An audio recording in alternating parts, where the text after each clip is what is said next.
Welcome back again. Thanks. Like we've gone anywhere. We got a Manchester derby. What do you make of that? I mean, because if we rewind 4 weeks ago and we were talking about this derby, we'd be talking about a massacre. We'd be talking about General Custer and Little Bighorn. I mean, we'd be talking the worst things. But Man United under Den Haag sort of righted the ship. They look a little bit more compact, a little bit more confident with the ball. It seems like he's gotten on top of the egos in that team. Well, I mean, he made a big statement by basically saying, look, Ronaldo's not working in this system to start, and Harry Maguire should have been dropped years ago. He should never have been signed by Manchester United. Yet he plays for England. Yeah, he plays for England, yeah. But I mean, it's the same Gareth Southgate that persists to sort of snub Trent and play a system, you know. But that's another story. It's another story. But so you got Man United coming into Man City. Yeah, look, you know, sorry, where they have a decent record. Yeah, you know. So if you go by history, but are we going to go by history? Look, I don't think Manchester United win this game, but I think it's going to be.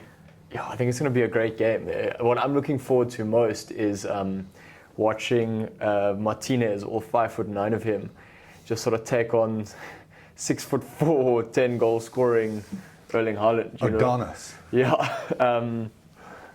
But look, they United do suffer a bit of a blow being without Rashford, who's really been on form recently. Martial's also out. So, you know, does that mean Elanga's going to be playing? You know, does Ronaldo come in? I don't know how Ronaldo's nose is doing after the international break. I can see a lot of goals in this game, but I can see City winning at home 3-2. That's my prediction. Yeah, look, I think Den Haag's got a decent system, playing well, a bit of confidence. But I don't think that's going to change the predictability of what Man City are going to do. Yeah. They're going to go to Holland. He's going to score 1 or 2 goals.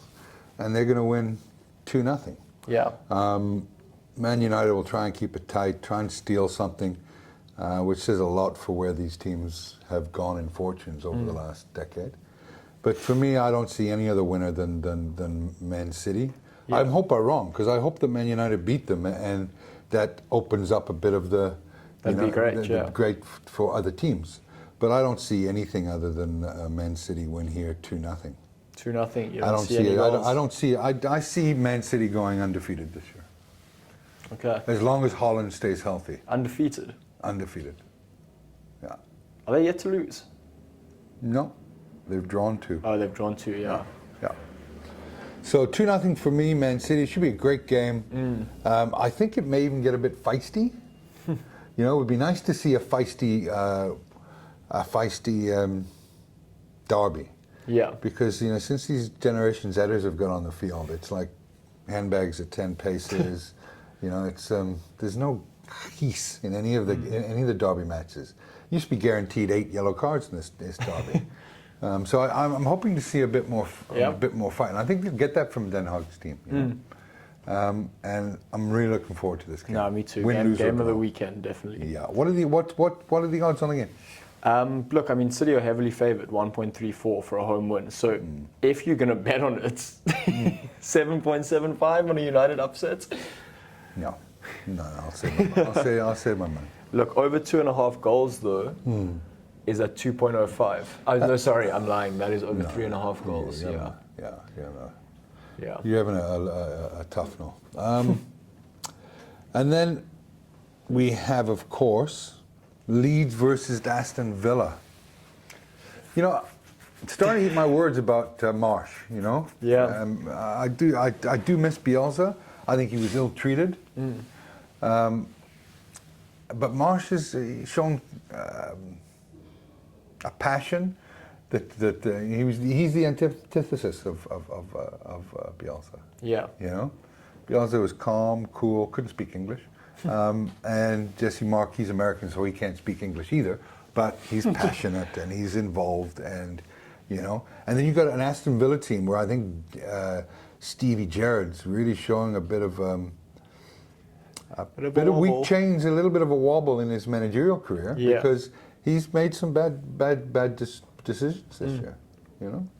Yeah, and I really fancy Leeds for a victory on Sunday. I think so too. Again, at home, the more enjoyable team to watch out of the two. You know, Leeds have, as much as Aston Villa have disappointed, Leeds have impressed. You know, I think the perspectives on these two teams would be very different from a lot of people, as opposed to what you thought at the start of the season. Aston Villa have scored 6 goals. You know, Leeds have scored 10. Yeah. They're playing an attractive brand of football. They press and they work hard. They outwork teams. They have to outwork teams because of the talent. You know, they were 2 key pieces of that puzzle last year. And the guys that have come in have done better than I could have expected. So, but I fancy Leeds for a 2-1 victory on the weekend. 2-1 at home. But I'm not betting on it. And then we have the bottom dwellers, which is also an interesting fixture because is there a team playing worse than Leicester City? I would like to know why. I mean, aside from the fact that they're at home and history maybe, Leicester are 1.73 and Nottingham Forest are 4.50. I think you've got to tell you've got a team that's shopped 22 goals. You know, that's 3.13 goals a game. Yeah. You know, that's a lot of exercise to go back to the back of the net and get that ball out all the time. I wonder how many. He's probably walked a kilometer collecting balls out of the net. They've lost 5 in a row. Well, they haven't won a game this year. You know, 10-4, 22 against, rooted to the bottom of the table. And could you imagine this scenario? West Ham, who should win, beat Wolves this weekend, and you imagine if Forest beat Leicester. Yeah. That 5-point gap will look monumental to them. You know, I knew that Leicester, I think we said in our earlier show that Leicester wouldn't do well this year. They hadn't invested in anybody. Obviously, you know, when you're not investing in players and there's obviously some financial issues there. Yeah. You know? So I shouldn't say obviously. I just assume that if you're spending money, you don't have it. You know? In a league that demands it, In a league that demands it, and you've got Vardy that's fallen off the map. I mean, like, I can also only carry your team for so long. Yeah, you know? he's getting it.